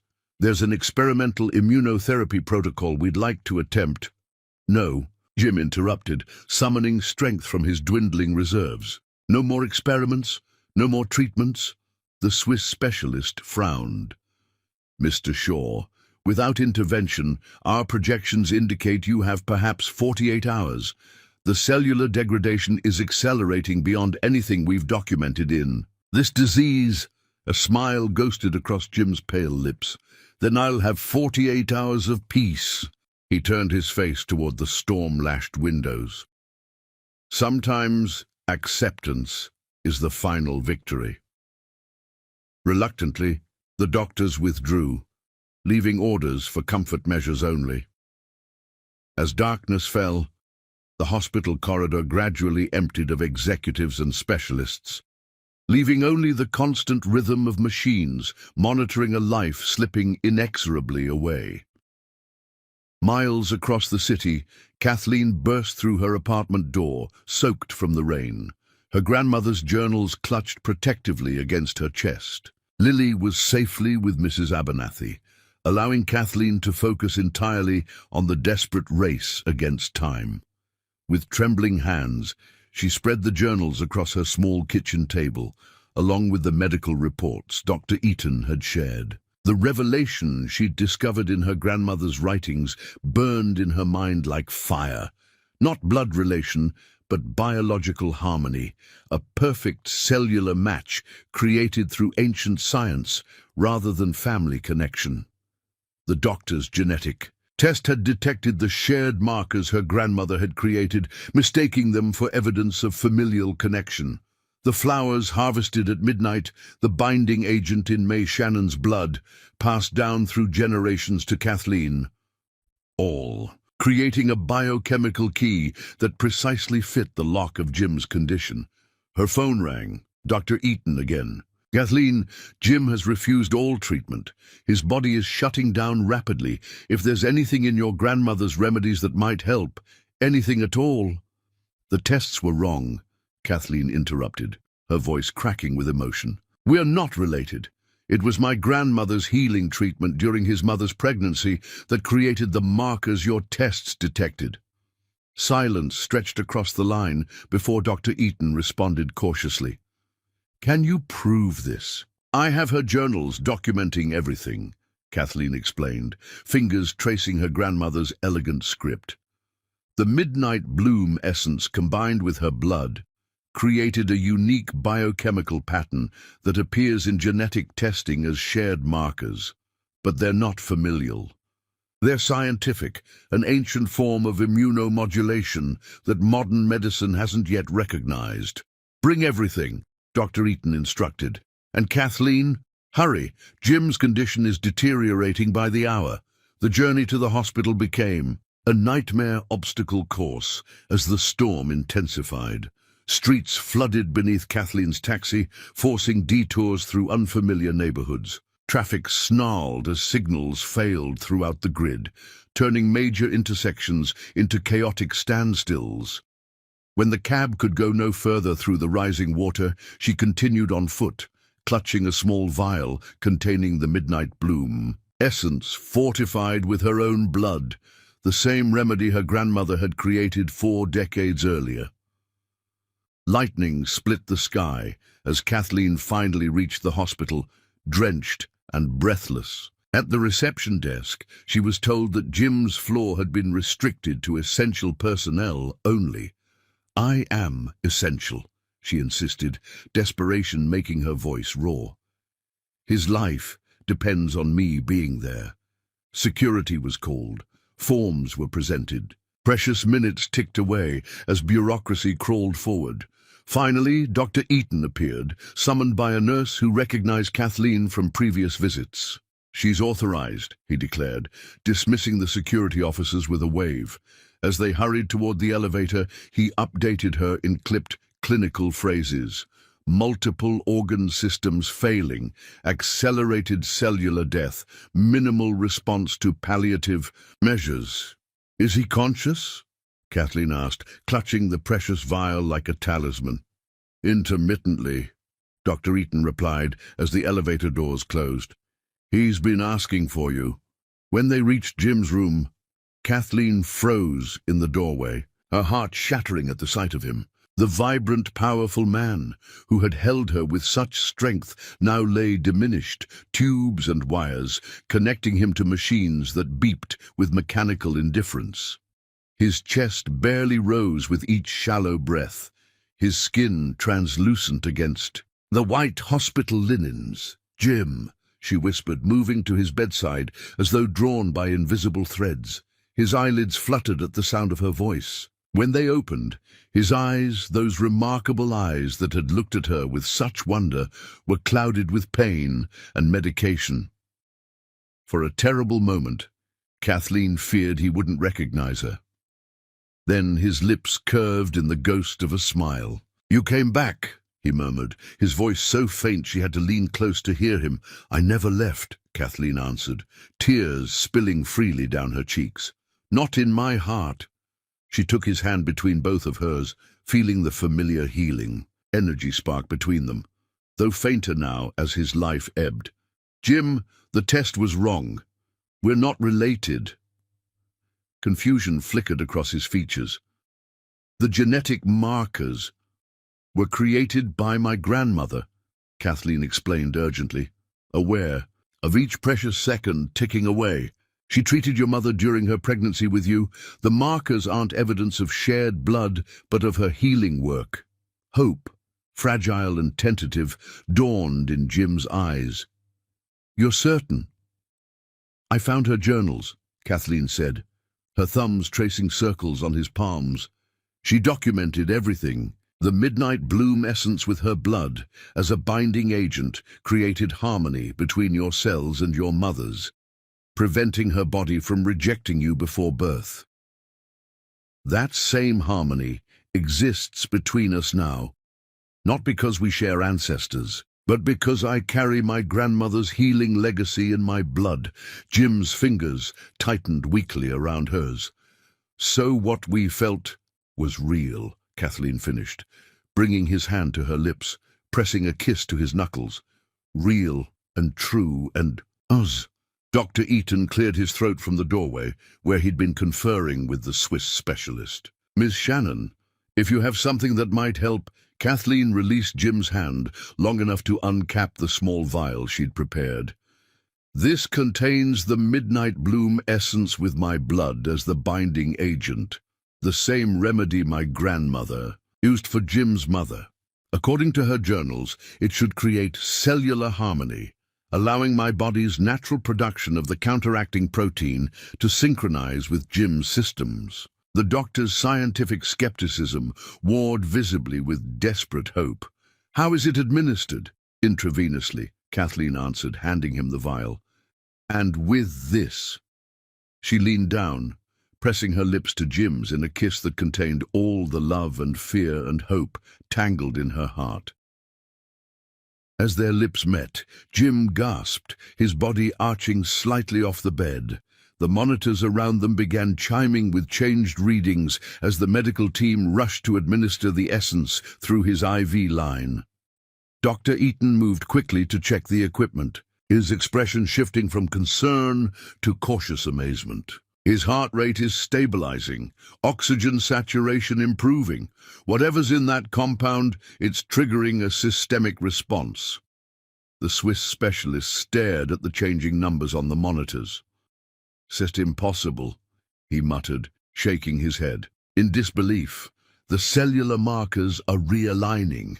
It's as though his immune system has suddenly recognized the affected cells as self rather than foreign. Kathleen didn't need machines to tell her what she could feel happening beneath her touch.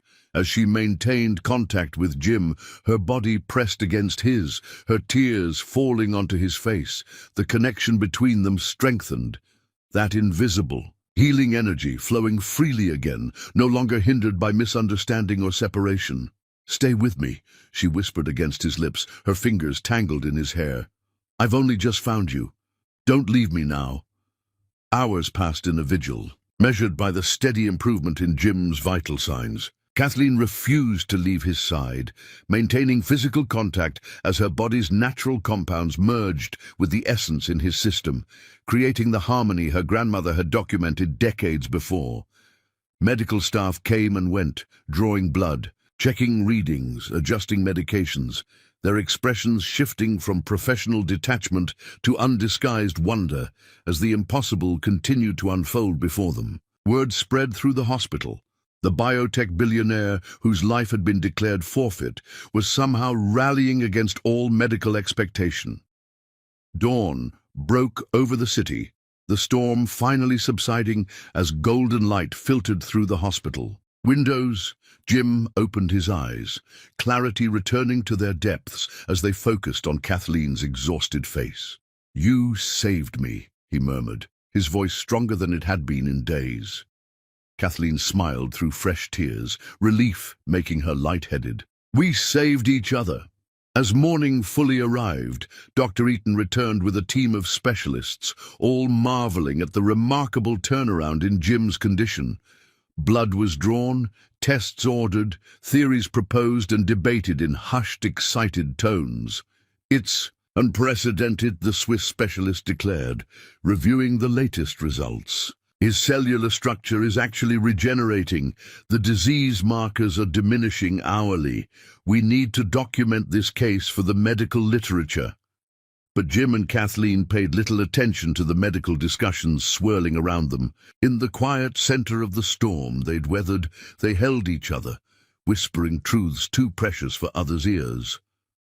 "I thought I'd lost you," Kathleen confessed, her head resting against his chest where his heart beat with renewed strength. "When I realized what my grandmother had done, that we weren't related but perfectly matched, I was terrified I wouldn't reach you in time." Jim's fingers traced the delicate curve of her cheek, his touch reverent. "You've given me back my life, Kathleen, but more than that, you've given me reason to live it." Outside the private hospital room, the world continued its ceaseless motion. Stock markets responded to news of Jim Shaw's miraculous recovery. Media outlets speculated on the experimental treatment that had saved him. Medical researchers clamored for access to the compound that had reversed a terminal condition. But within their sanctuary, as morning light painted golden patterns across the hospital bed, Jim and Kathleen remained wrapped in their private miracle. Two souls connected by science, ancient and modern, by chance and perhaps destiny, and most of all by a love powerful enough to defeat death itself. Chapter 9. Love's Miracle. Recovery transformed Jim Shaw in ways that transcended the physical. The man who emerged from the hospital 1 week after his miraculous turnaround moved with the deliberate grace of someone reborn. Each step, each breath, each moment a gift he no longer took for granted. Kathleen had refused to leave his side throughout his recovery, sleeping in the uncomfortable hospital chair, maintaining their healing connection through constant touch. The medical team documented everything, mystified by the unprecedented reversal of Callister's syndrome's progression. "We're writing a paper for the New England Journal of Medicine," Dr. Eaton informed them on the day of Jim's discharge. "With your permission, of course. The implications for immunotherapy are extraordinary." Jim nodded absently, his attention fixed on Kathleen as she gathered the few personal items they'd accumulated during his hospital stay. Her copper hair was pulled into a careless knot. Dark circles shadowed her eyes from nights of disrupted sleep, and her clothes were wrinkled from too many days of wear. She had never looked more beautiful to him. "Ready to go home?" she asked, catching his gaze. "Home." The word settled in Jim's chest with unprecedented warmth. His penthouse had been merely a residence before Kathleen and Lily entered his life. Now it was the sanctuary where they would continue building whatever this miracle between them might become. Spring had fully blossomed during Jim's hospitalization. As they stepped outside, cherry trees lining the hospital gardens showered them with delicate pink petals that swirled in the gentle breeze like nature's own celebration. Patients in wheelchairs dotted the pathways, their faces turned upward to the healing sunshine. Medical staff moved purposefully between buildings, some pausing to stare with undisguised curiosity at the biotech billionaire whose miraculous recovery had become the talk of the hospital. "I want to walk a bit," Jim said impulsively, dismissing the waiting limousine with a wave. Through the gardens, concern flickered across Kathleen's features. "Are you sure you're strong enough?" In answer, Jim laced his fingers through hers, drawing strength from the connection that had become as necessary as breathing. "With you beside me, I could walk to the ends of the earth." They strolled along winding paths where early roses unfurled. Their first blooms and fountains played melody against stone. Occasionally, a recognition would flash across someone's face.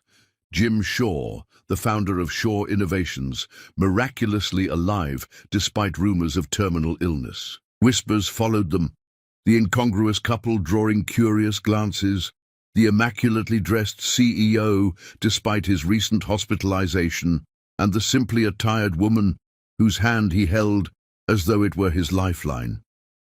Jim guided Kathleen to a secluded bench beneath a flowering cherry tree, its branches creating a cathedral of blossoms above them. After they sat, he turned to face her, taking both her hands in his. "The lawyer visited me yesterday while you were getting coffee," he began, his voice steady, despite the nervous anticipation building in his chest. Kathleen's eyebrows rose in question. "Is everything all right with the company?" "The company is fine," Jim assured her.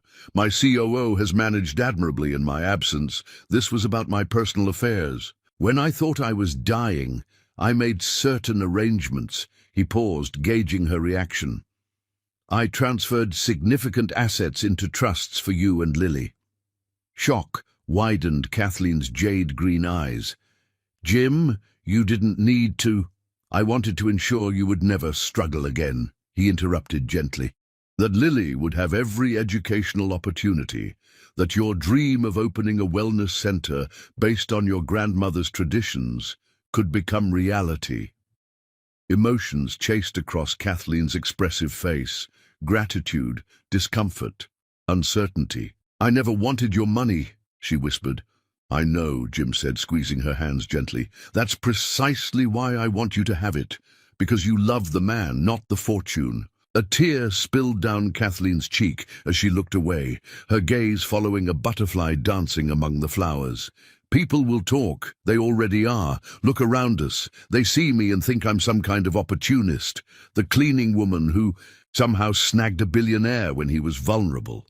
"Let them talk," Jim replied, his voice hardening with conviction. "Their opinions matter nothing against what we know to be true." When Kathleen remained silent, her internal struggle evident, in the tension of her shoulders, Jim released her hands and reached inside his jacket, withdrawing a small velvet box. The gesture caught Kathleen's attention, her breath audibly catching as she recognized its significance. "I've been carried by ambition my entire adult life," Jim said, his voice softening with emotion. "Building Shaw Innovations from one successful drug patent to a global biotech leader, accumulating wealth beyond reason, yet finding no lasting satisfaction in any of it." He opened the box, revealing not a massive diamond as might be expected from a man of his wealth, but an antique emerald ring set in delicate gold filigree. "Then I received my death sentence, and in what I thought were my final months, I found the only true treasure worth having: you."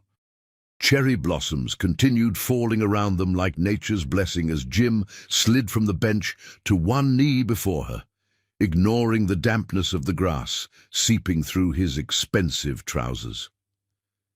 "Kathleen Shannon, you gave me life when I was dying. You gave me love when I was alone. You gave me truth when I was lost in my own illusions of what mattered." His voice broke slightly, raw emotion making it rough.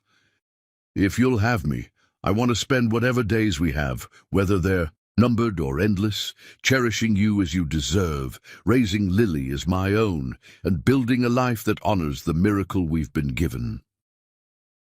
Tears flowed freely down Kathleen's cheeks now, her hands trembling as Jim presented the ring.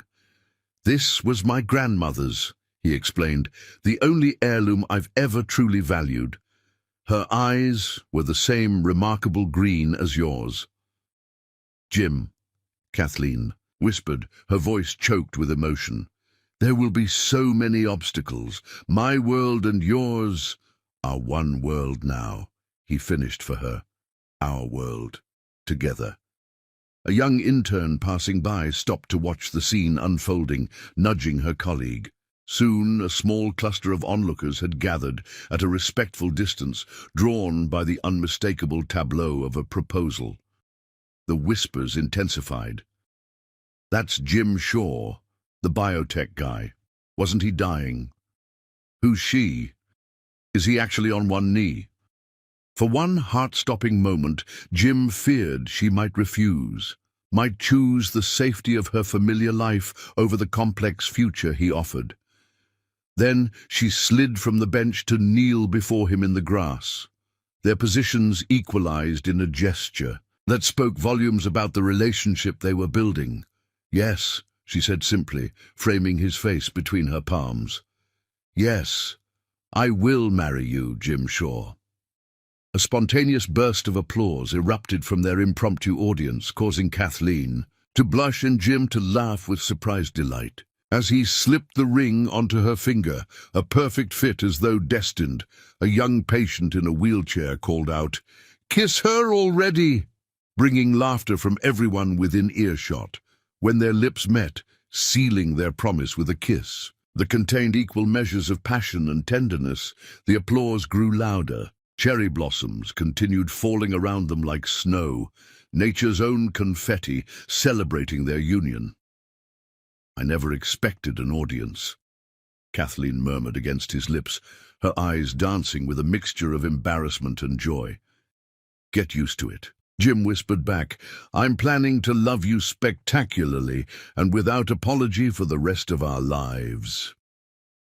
As they walked back toward the waiting car, hand in hand with matching smiles, a reporter who had been visiting a sick relative recognized Jim and approached with a recorder. "Mr. Shaw, there are rumors about a miraculous recovery from Callister's syndrome. Care to comment? And who is your companion?" Jim glanced at Kathleen, silently asking permission. When she gave a small nod, he faced the reporter with the confidence that had built his empire. "This is Kathleen Shannon, my fiancée, and the woman who saved my life through a remarkable combination of ancient healing traditions and modern science." His arm slid around Kathleen's waist, drawing her close. "Beyond that, I suggest you speak with Dr. Eaton about the medical aspects. What matters most isn't how I survived, but why. And she's the reason." Later, as they drove through the city, Streets toward home, toward Lily waiting with Mrs. Abernathy, toward their future together. Kathleen studied the emerald ring glinting on her finger, its vintage setting a perfect complement to her simple elegance. "Are you having second thoughts?" Jim asked, noticing her contemplative silence. "No," she answered, her voice sure despite the magnitude of the changes before them.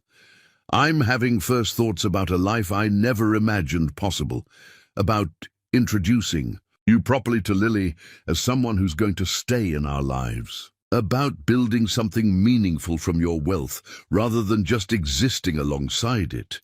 Jim's hand covered hers, their fingers intertwining with that now familiar healing connection flowing between them. "We'll build it together. Your knowledge and my resources, your compassion and my reach, my technology and your traditions." As the car pulled up to the building that housed Jim's penthouse, photographers who had somehow learned of his discharge from the hospital were waiting. Kathleen tensed at the sight of cameras, but Jim simply squeezed her hand. "We can take the service entrance if you prefer," he offered, "or we can walk in together, showing the world exactly what matters to me now." Kathleen took a deep breath, straightening her shoulders with quiet dignity. "Together," she decided, "always together."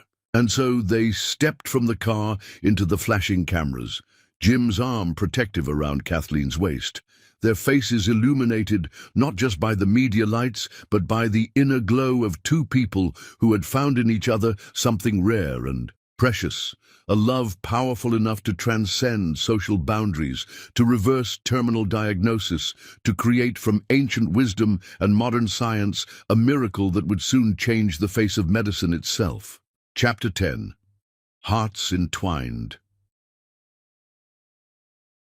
The hospital garden where Jim had proposed transformed over 3 weeks of meticulous planning into a floral wonderland. Rose-covered arches formed a winding path leading to a central gazebo draped with midnight blooming jasmine, a tribute to the flowers that had begun their extraordinary journey.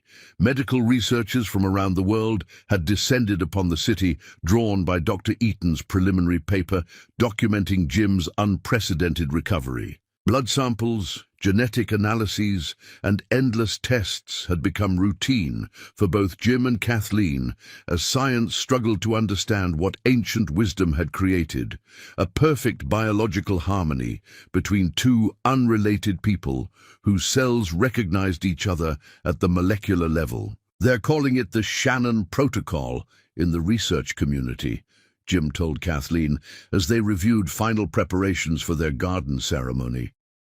"Your grandmother's methods, combined with your intuitive adaptations, have opened an entirely new field of immunotherapy."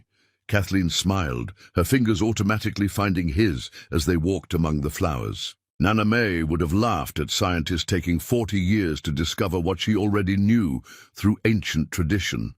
The connection between them had only strengthened with time. Jim's recovery continued to astound his medical team, his body showing no traces of the disease that had nearly claimed his life. The autoimmune response had completely reversed, leaving his cellular structure healthier than before the diagnosis. Though doctors insisted on monthly checkups, both Jim and Kathleen knew with bone-deep certainty that the Callister's syndrome would not return as long as they remained together. Jim had stepped back from daily operations at Shaw Innovations, appointing a trusted president while he maintained only strategic oversight. Instead, he'd established a new research foundation dedicated to integrating traditional healing methods with modern medical science, with Kathleen as his partner in the endeavor.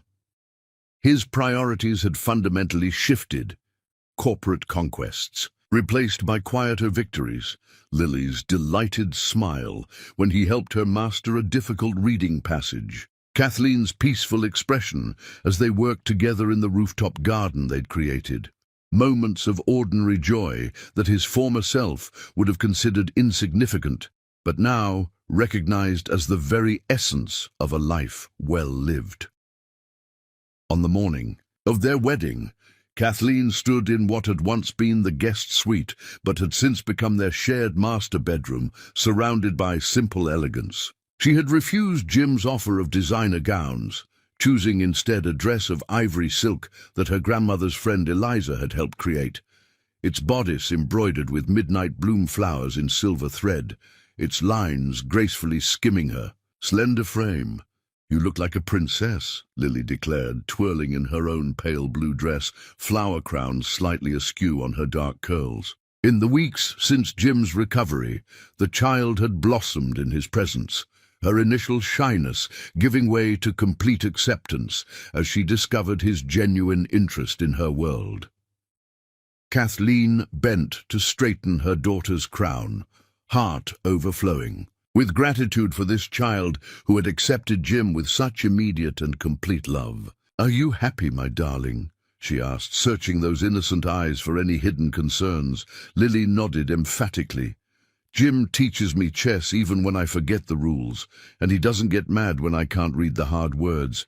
And he's building me a special computer that knows how to read to me when the letters get mixed up." Her expression turned serious, beyond her years. "But most important, Mommy, he makes you smile again. Your real smile, not your brave one."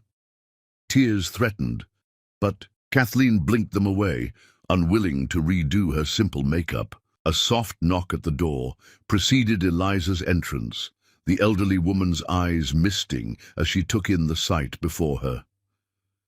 "May would be so proud," she said, her voice quavering with emotion. "She always said you were born with healing in your hands and love in your heart. Now look what those gifts have brought you." Outside, guests were gathering in the garden, an eclectic mixture reflecting the bride and groom's different worlds now merging into one. Shaw Innovations executives in bespoke suits mingled with Kathleen's fellow night cleaners and their families. Medical researchers engaged in animated conversation with herbalists Kathleen had connected with through her grandmother's network. Lily's teachers chatted with Jim's business associates, all united in celebration of a love story that had defied every convention. In the center of it all stood Jim, resplendent in a simple charcoal suit, his face transformed by joy and health as he awaited his bride. The media clamor surrounding their engagement had gradually subsided, replaced by genuine public interest in the Shannon Protocol that was showing promise for treating other autoimmune conditions. The tabloid speculation about the night cleaner, who had trapped a billionaire, had given way to respectful coverage of their pioneering work in integrative medicine. As the string quartet began playing, Jim's eyes found Dr. Eaton among the guests. The physician, who had guided them through the darkest days of Jim's illness, now stood witness to the culmination of their journey, his scientific skepticism forever changed by what he had witnessed between them. The music shifted, and the assembled guests rose as Kathleen appeared at the beginning of the rose-covered pathway. With Lily preceding her, scattering petals with enthusiastic abandon, Kathleen moved toward Jim with grace that belied her humble origins. The emerald ring glinted on her finger, catching sunlight as she walked toward her future. Jim's breath caught at the sight of her, not just her physical beauty, though that was undeniable, but the inner radiance that had first drawn him to her. On that fateful night in his office, the woman who had seen him not as a powerful CEO, but simply as a man in pain, the woman whose touch had literally saved his life, when she reached him, taking his outstretched hand with the same simple directness that characterized everything about her, the healing energy flowed between them as powerfully as ever. This current that science was still struggling to define, but that they understood in their souls, the perfect resonance of two beings meant to complete each other. "You are breathtaking," Jim whispered, his voice rough with emotion.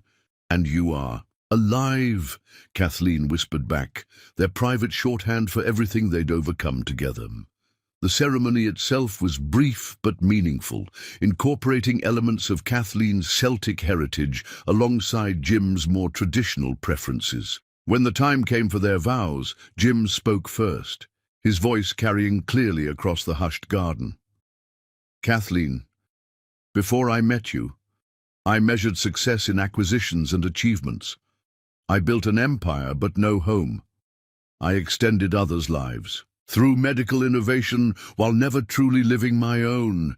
His fingers tightened around hers. You found me at my lowest moment and showed me what real wealth looks like: connection, compassion, courage in the face of life's greatest challenges. You didn't just save my life. You gave me reason to live it fully. Tears glistened in Kathleen's eyes as she responded. Jim, I once believed that worlds like yours and mine could never truly meet, that people were divided by circumstance and destiny into separate existences. You shattered those barriers with your humility, your generosity, your willingness to see me as an equal when the world insisted I was beneath you. Her voice strengthened with conviction. I promise to partner with you in all things, to honor both the scientific brilliance that built your company and the ancient wisdom that saved your life, to raise Lily with both our strengths, to face whatever comes next, knowing that together we've already overcome the impossible. As they exchanged rings, his a simple platinum band, hers the antique emerald now accompanied by a matching wedding ring, the gathered witnesses sensed they were observing something beyond the ordinary. Not just two people joining lives, but two worlds merging, two traditions honoring each other, two souls recognizing what they had perhaps always been seeking. By the authority vested in me, the officiant declared, and with joy witnessed by all present, I now pronounce you husband and wife. When Jim gathered Kathleen into his arms for their first kiss as married partners, applause erupted across the garden. Lily darted forward to wrap her arms around both their legs, creating a family tableau that brought fresh tears to many eyes. The reception that followed was as unconventional as the couple themselves. Instead of a formal dinner, food stations offered everything from gourmet cuisine to comfort foods. The band played a mixture of classical pieces and popular dance numbers. Lily flitted between guest clusters, proudly introducing herself as Lily Shannon Shaw to anyone who would listen. As evening approached, the garden was transformed by thousands of twinkling lights and dozens of lanterns floating in the central pond. Jim led Kathleen to the dance floor for their first dance, drawing her close as the music began. Happy? He murmured against her temple. Beyond words, she answered, her head resting naturally against his chest, where a heart, once failing now, beat with steady strength. I keep expecting to wake up back in my apartment, to discover this has all been an extraordinary dream. Jim's hand splayed against the small of her back, drawing her closer. If it's a dream, then we're sharing it, and I have no intention of waking up. As they moved together in perfect synchronicity, their joined selves continuing their silent, healing conversation beneath the conscious level, guests watched with varying degrees of understanding. Some saw only the fairy tale, the billionaire, and the cleaner defying social convention. Others, particularly those from the medical community, observed with scientific interest the physical manifestation of the Shannon Protocol in its most perfect expression. But those closest to them, Eliza with her connection to Kathleen's grandmother, Dr. Eaton, who had witnessed the miracle of Jim's recovery, Lily, with a child's uncanny intuition, saw the truth. That beyond science, beyond social boundaries, beyond even the ancient healing traditions that had brought them together, what flowed between Jim and Kathleen was the most profound force in existence. A love powerful enough to transform cells, to rewrite medical understanding, to bridge worlds thought unbridgeable. As the midnight hour approached, Jim led Kathleen to the center of the garden, where the midnight blooms were just beginning to open, their delicate fragrance filling the air with sweet promise. "Look," he said softly, pointing to where the first blossom unfurled its petals toward the stars. The flowers that began our story, Kathleen's fingers intertwined with his as they watched nature's quiet miracle unfold. "They only bloom at midnight," she murmured, echoing her words from their first meeting. "The moment when today's sorrows end and tomorrow's possibilities begin." Jim turned to her, framing her face between his palms with exquisite tenderness. "In a world where I could buy anything," he whispered, his voice breaking with emotion, "you were the only thing I needed, my soul's only antidote." As their lips met beneath the star-filled sky, surrounded by flowers that science said shouldn't heal, but somehow did, both knew with bone-deep certainty that in finding each other they had discovered the rarest miracle of all, a love, powerful, enough to defy death itself, to unite separate worlds, to create from ancient wisdom and modern science a future neither could have imagined alone, but both now embraced together.